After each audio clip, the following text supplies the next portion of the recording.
L'heure est grave. Ziggy Ibrahima demande pardon au gouvernement de Alassane Ouattara. Actuellement, c'est gâté. Regardez la vidéo.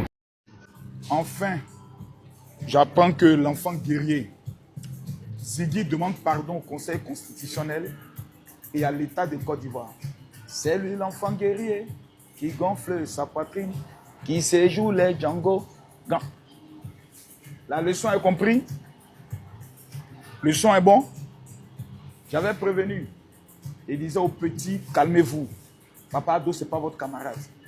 Ça se jouait les guerriers. Il a été abandonné par moment, Nadi Bamba, abandonné par les PPAC. Babo dit, je n'ai pas envoyé quelqu'un. C'est gâté, c'est pété, c'est chier. Vous allez vous rallier un à un. Maintenant qu'il a demandé pardon, on va observer pour voir si c'est un vrai pardon. Et ensuite, on saura comment plaider auprès de l'État de Côte d'Ivoire pour le petit. Je vous pose la question. Dois-je récupérer le dossier de Ziggy pour demander pardon? Ou est-ce qu'on le laisse au moins là-bas pendant quelques années pour voir s'il a vraiment changé? Parce que les informations que moi j'ai, c'est que Ziggy a pris conscience qu'il a fait des PPACA, ce n'est pas à faire. Eux tous l'ont abandonné. Petit, tu reviens à la maison, mais on fait comment? Affaire à suivre. C'est gâté. Ziggy Ibrahim demande pardon à l'État de Côte d'Ivoire. Ziggy Ibrahim demande pardon à la justice ivoirienne de se pencher sur son cas afin de lui donner une liberté, même si c'est provisoire, 2 semaines seulement. Il va aller voir sa famille, il va aller voir sa femme, ses enfants. Même si c'est 2 jours, il va les faire dehors, il va respirer l'air frais du dehors là. Il demande pardon à la justice ivoirienne.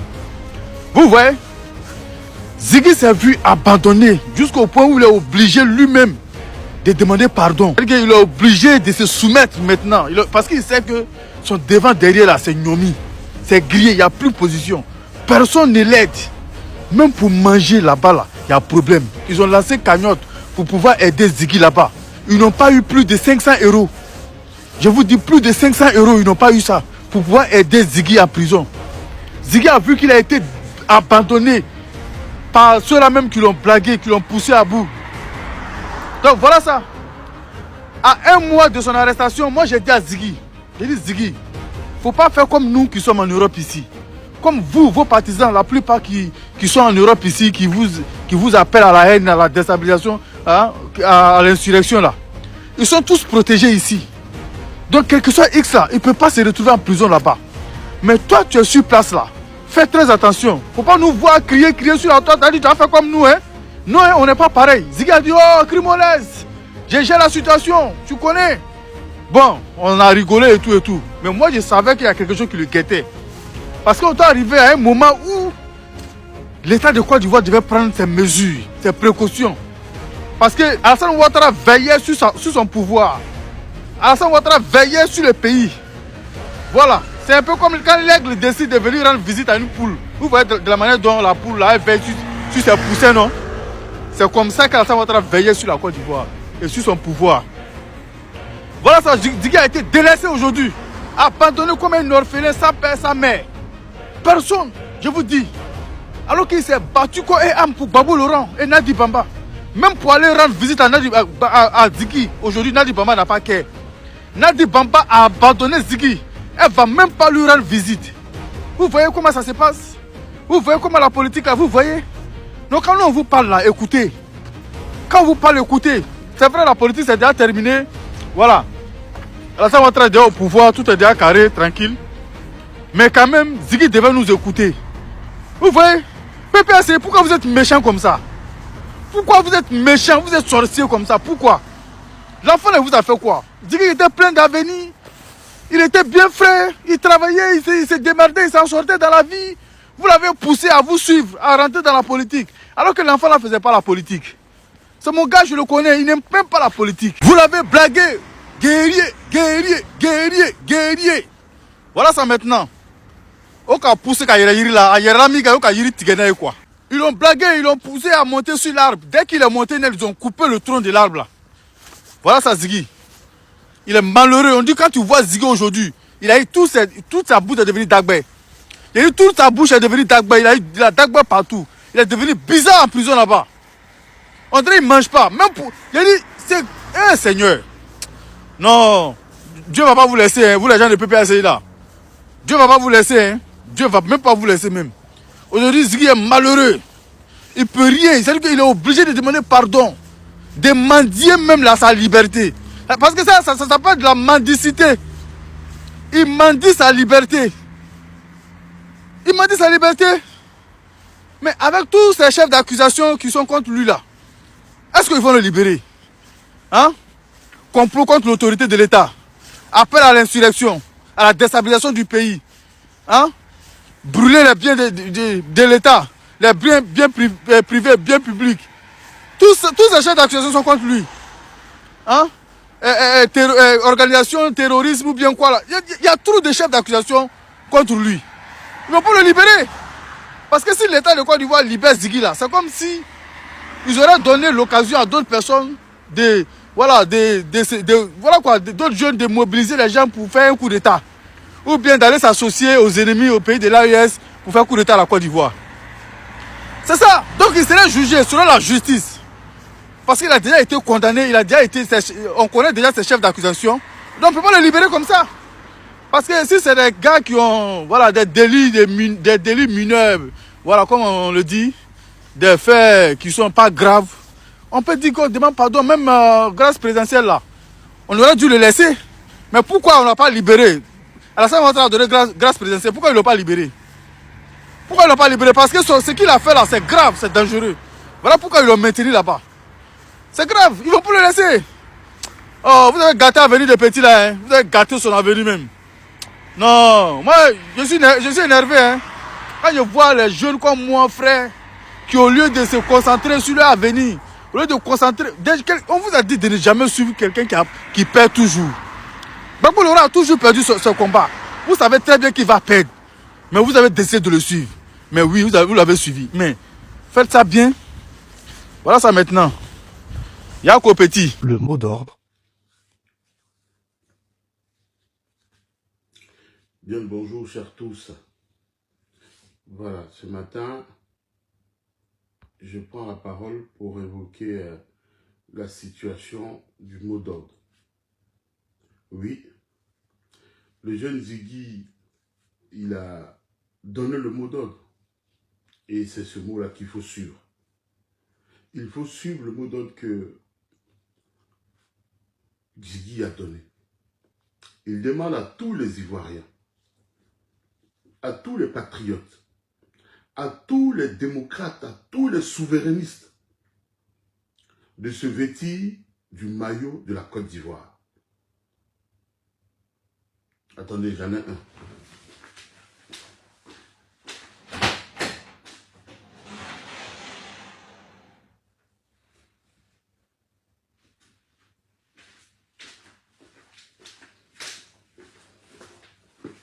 Celui-là, le maillot de la Côte d'Ivoire. Il faut à chacun son maillot. Le maillot de la Côte d'Ivoire. Il faut avoir son maillot pour écouter Chantal Camara. En vérité, en Côte d'Ivoire, il est dit que la décision du Conseil constitutionnel ne souffre, ou du moins n'est susceptible d'aucun recours. En d'autres termes, quand le Conseil constitutionnel a fini de dire « personne ne doit venir remettre en cause les dits du Conseil constitutionnel », ça, c'est ce qui est écrit. Mais nul n'est ignorant en la matière. En 2010, le Conseil constitutionnel, par la voix de son président, a statué et délibéré. Les conclusions sont les suivantes. Laurent Gbagbo, élu président de la République de Côte d'Ivoire. Alassane Ouattara et sa bande de grigous, Soro Guillaume et autres, ont levé une armée contre la décision du Conseil constitutionnel. Une décision qui, dans la norme, ne devait souffrir d'aucun autre recours. Ils ont utilisé les armes contre la décision du Conseil constitutionnel. Nous autres Ivoiriens, Nous qui ne considérons pas les armes comme moyen d'accession au pouvoir, nous n'avons que le verbe, le courage et la ténacité. Je veux ici me fonder sur les dires du jeune Ziggy. Ce qu'il a dit a tout son sens. Ivoirien de tout horizon. Chacun doit pouvoir suivre Chantal Camara, la présidente du Conseil constitutionnel, dans son délibéré, dans la décision qu'elle va rendre publique prochainement le 10. Que chacun soit assis devant sa télévision, vêtu de ce t-shirt-là. Qu'importe la couleur, qu'il soit vert, qu'il soit blanc, qu'il soit rayure, mais à l'image de la Côte d'Ivoire. Vous avez été nombreux à Figaro devant le président Laurent Gbagbo à réclamer mot d'ordre, mot d'ordre, mot d'ordre. Le mot d'ordre est donné. Oui, et je l'ai dit depuis quelques mois, qu'on ne saura, je ne sais véritablement de qui viendra le mot d'ordre, mais c'est un mot d'ordre qui viendra de tout Ivoirien. Il y en a que je pressentais pour être ceux qui donneraient le moment venu le mot d'ordre. Mais malheureusement, l'amour de l'argent, du dieu Mammon, les a corrompus. Même s'ils continuent de garder une certaine forme d'audience, ils ont été corrompus. Et ça fait que ces gens-là sont inaudibles désormais à un peuple crédible citoyen. Le jeune Ziggy, qui n'a jamais trempé dans aucune corruption, vous avez vu sa maison? Est-ce que vous avez vu l'environnement? Il est à Abidjan comme tout le monde. Vous avez vu ce dans quoi l'enfant là vit? C'est pas un souffriteux. C'est pas un enfant qui a affamé. C'est pas un enfant qui a faim. Et ce n'est pas sa rencontre avec le couple présidentiel Gbagbo qui a changé sa vie. Non. C'est comme dans ça là, l'enfant là il vivait.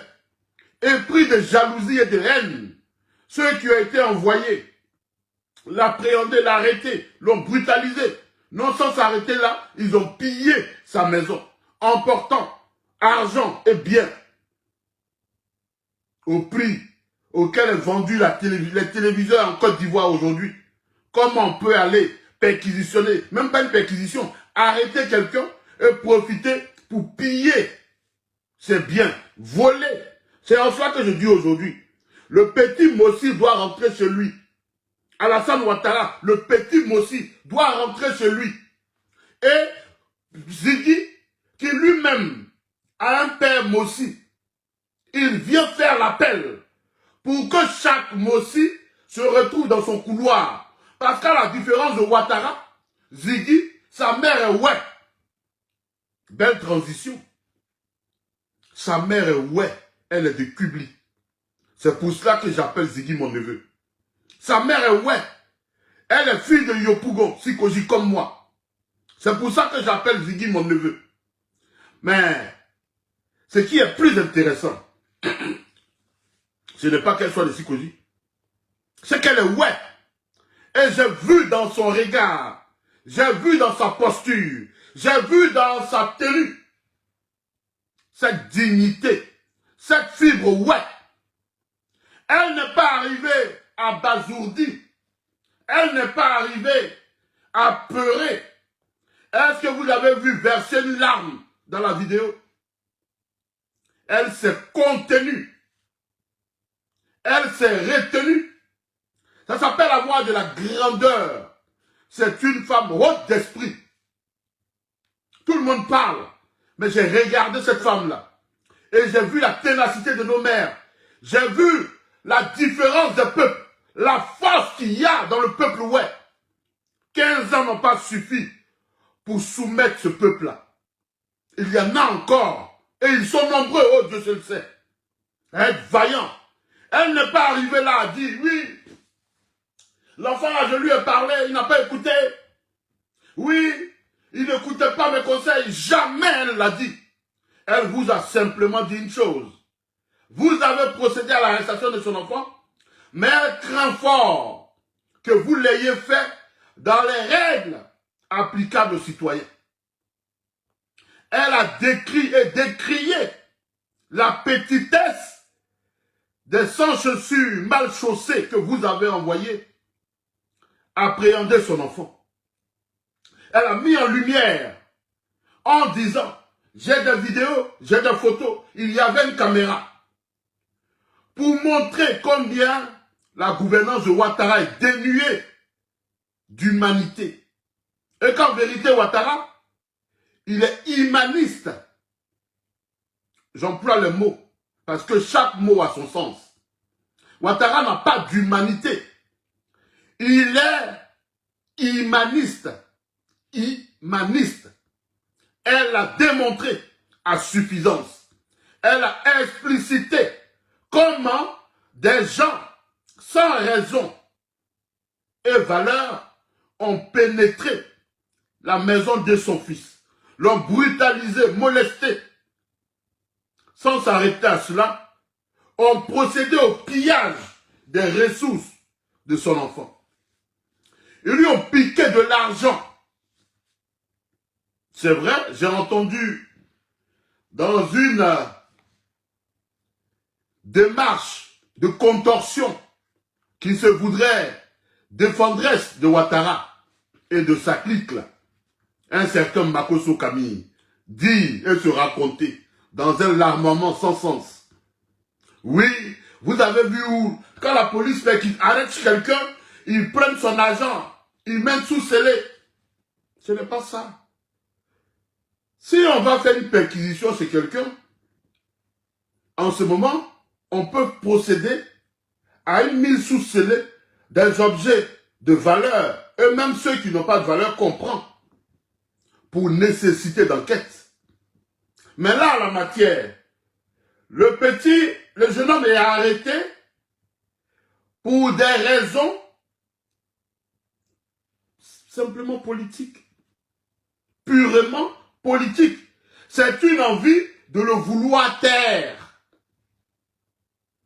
C'est une envie de le mettre sous silence. C'est cette envie-là qui a conduit à une telle escalade. Mais je pense qu'avec Ouattara, on aura tout vécu, on aura tout vu. Ce matin, si je prends la parole, c'est pour dire merci à la mère de Ziggy, Naomi. Je crois que c'est comme ça qu'elle s'appelle. Je ne la connais pas à titre privé, mais je sais où elle habite, parce que Rue Tondé, sa grande sœur, sa sœur du moins, elle par contre je l'ai connue. En tant que habitant de quartier mitoyen du mien, je l'ai connue. Fort du succès musical qu'elle a eu, je l'ai connue. Mais elle que je découvre, cette fille Tondé, elle est ouée de Kubli. Et je sens la dignité de la femme ouée. La ténacité. Là où on a vu les parents de Peter 007, les genoux flirtant avec le sol pour mendier un pardon à Ouattara. Pourtant, quand on est engagé en politique, c'est le courage. Si on est conscient et qu'on est sûr d'être dans le camp de la vérité, on ne fout pas les genoux contre le sol. On n'implore personne. J'ai vu quelqu'un que je ne pourrais jamais recommander comme avocat à un citoyen en Côte d'Ivoire. Dadier Rodrigue, qui demande à son client de foutre ses genoux au sol pour plaider la clémence du chef de l'État, Alassane Ouattara. C'est une honte. C'est une humiliation de la République. La justice est-elle indépendante? Je crains fort que par cet acte-là à la télévision, ils aient tous démontré en quoi la justice serait, comme la Constitution, une affaire de poche intérieure du costume du petit Moussi Alassane Ouattara. Ainsi, j'ai tiré mon chapeau à la mère du jeune Ziggy. Assez, assez. Tu es vraiment une femme brave et digne. Mais je ne saurais chuter sans évoquer un trait de caractère qui est forgé par sa profession. Cette dame est prophétesse. Elle est prophétesse, donc elle sert Dieu. En vérité, son service divin n'est pas un service comme celui que prétendraient certains hommes de Dieu en Côte d'Ivoire, si on peut les appeler abusivement ainsi, et en leur tête Camille Makosso. Cette femme est une femme de Dieu. Oui, parce que là où certains vont pleurer, où certains pleurent, où des gens même la plaignent, ma grande sœur Marie-Jeanne Tagbo, qui a été à l'école avec elle, c'est sa condisciple. Elle est, je l'ai appelée combien de fois hier pour lui remonter le moral. Elle est atteinte. Elles ont joué à la marelle ensemble. C'est sa copine. Assez. Jess. Tour. Assez Dodi. Qu'est-ce qu'elle n'a pas... Elle est meurtrie. Mais Madame Tondé, elle n'est pas meurtrie. Non. Parce que là où tout le monde est abasourdi, elle voit la fin du régime Ouattara. Et si elle doit verser une larme, ce sont les circonstances de pitié qui jouent en défaveur de Ouattara qu'elle voit. Quand elle voit tout ce vacarme, tous ces rigolos là autour de l'arrestation de son fils, les Makosso qui ont du mal à se contenir et se retenir, qui disent tout et son contraire dans une seule vidéo, juste pour narguer et donner le sentiment d'exister. Madame Tondé, elle ne voit que la fin du film. Une fin pitoyable. Une fin triste. Elle voit cela et elle est abasourdie par la démarche démonte de quelques-uns. Elle est abasourdie. Elle est plus que choquée par la petitesse de quelques-uns. Quand je dis Makosso, c'est un nom parmi tant d'autres. Mais ils sont innombrables. C'est grave. Je peux m'arrêter là. Bonjour chez vous. Ils vont prendre Ziggy pour effrayer tout le monde. Et si quelque chose arrive à Ziggy, je prends le sang de Ziggy et je mets ça sur l'âme de Soro Guillaume. Oui, pour moi, en ce qui me concerne, Soro Guillaume est le malheur qui a frappé tous les Ivoiriens depuis 2002 jusqu'à aujourd'hui. C'est de ça qu'il s'agit. Alors, allez-y dire à Soro Guillaume de rentrer en Côte d'Ivoire et d'aller sauver Ziggy. Ne m'embrouillez pas en une bosse. Faut faire vidéo, faut faire vidéo, faut faire vidéo, faut faire vidéo, faut faire... C'est moi il a attrapé. C'est moi il a envoyé Draman Ouattara au pouvoir. Quand Soro Guillaume en 2012, dès qu'il a été nommé Premier ministre en 2011, l'année qui a suivi, les discours qu'il tenait là, moi j'étais là-bas. Et donc j'accuse Soro Guillaume pour l'arrestation de Ziggy. C'est de ça qu'il s'agit. Et je demande au PPACI, dites à votre Soro là de venir sauver Ziggy. Voilà, Soro pour lesquels vous nous rejetez. Et les gens qui étaient des rebelles hier, c'est eux qui sont votre prince aujourd'hui. Et nous qui étions alignés sous le soleil pour aller voter Gbagbo, vous nous détestez. Dieu n'est pas gawa, hein. Dieu n'est pas gawa. Détestez-moi. Détestez-moi. Et ceux qui étaient avec les rebelles hier, c'est eux qui sont vos princes. Vous vous abonnez à eux, brrr, vous nous boudez. Mais moi je m'en fous de ça. Moi je suis un garçon. C'est pas la politique qui va me nourrir. Hein. Je me battrai et j'aurai mes 5 francs pour manger. Mais la vérité, ce que je crois être vrai, ce à quoi je pense, je le dirai à qui de droit. Voilà. Et donc quand je vois, même ce matin, plus de 50 emails, 50 Ivoiriens dans mon email. Ah, depuis ils ont attrapé Ziggy, tu parles pas. C'est moi qui l'ai attrapé. Qui a mis Draman au pouvoir? Voici la question qu'il faut poser. Parce que c'est Draman, via son petit frère, Tene Biraïma, qui ont créé ces personnes qu'on appelle les Encangoulés et qui enlèvent les Ivoiriens depuis belle lurette. C'est ça la triste réalité. Ne fuyez pas le vrai fond du débat.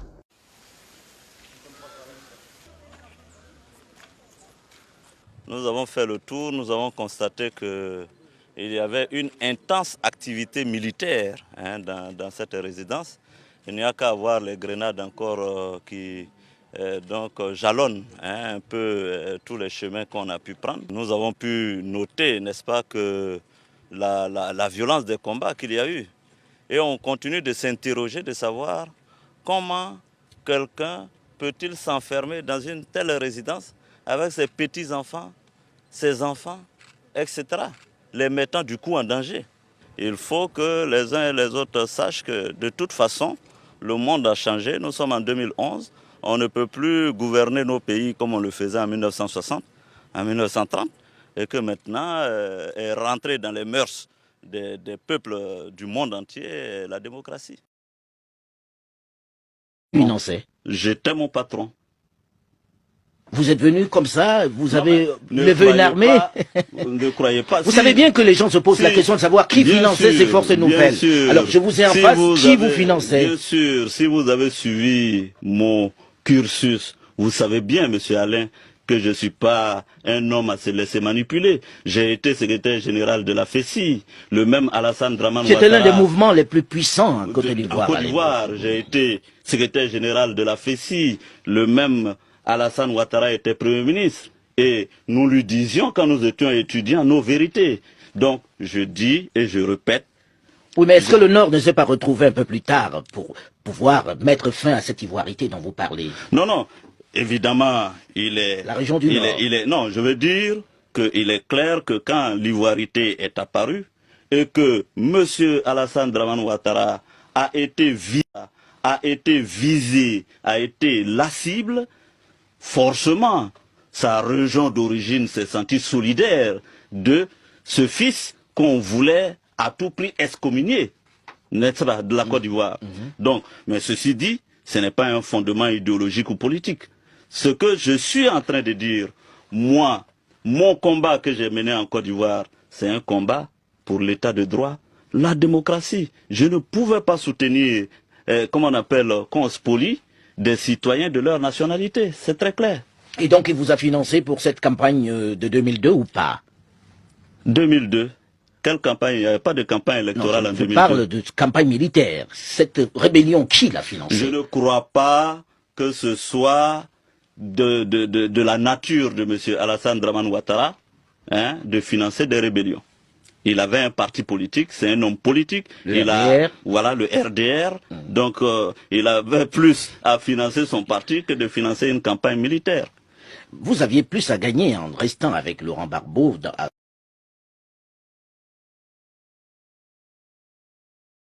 Bao, soit pas frère le président de la Blédogon. Une pensée positive pour Ibrahim Ziggy. Je crois bien c'est depuis septembre qu'il a été arrêté. Il n'y a rien de mal, hein. Parce que j'étais là, je me suis réveillé, j'ai dit, mais attends. On parle de tout, on a fait élection. Mais qui a les nouvelles de Ziggy? Ziggy devient quoi? Ils l'ont jugé, ils l'ont pas jugé, ou bien qu'est-ce qui se passe? C'est juste une question, hein. Je veux comprendre comment des gens peuvent passer à l'oubli comme ça, ou bien... Est-ce que, je ne sais pas, hein, c'est pas comme si je viens pour rêver des trucs, mais je veux savoir, est-ce qu'il a été jugé, est-ce qu'il a été condamné, ou bien il est encore là-bas en attendant, ou bien on l'a déjà jugé, on lui a donné 20 boules d'atchéké comme les autres là. Je veux comprendre. En même temps, j'aimerais dire, apporter tout mon soutien à sa famille biologique, c'est-à-dire à sa maman, à son frère Samo Samo, à son grand frère Zagba le requin, à Suspect, avec tout ce qui traînait là. Vraiment, force à vous, parce que c'est difficile. C'est difficile.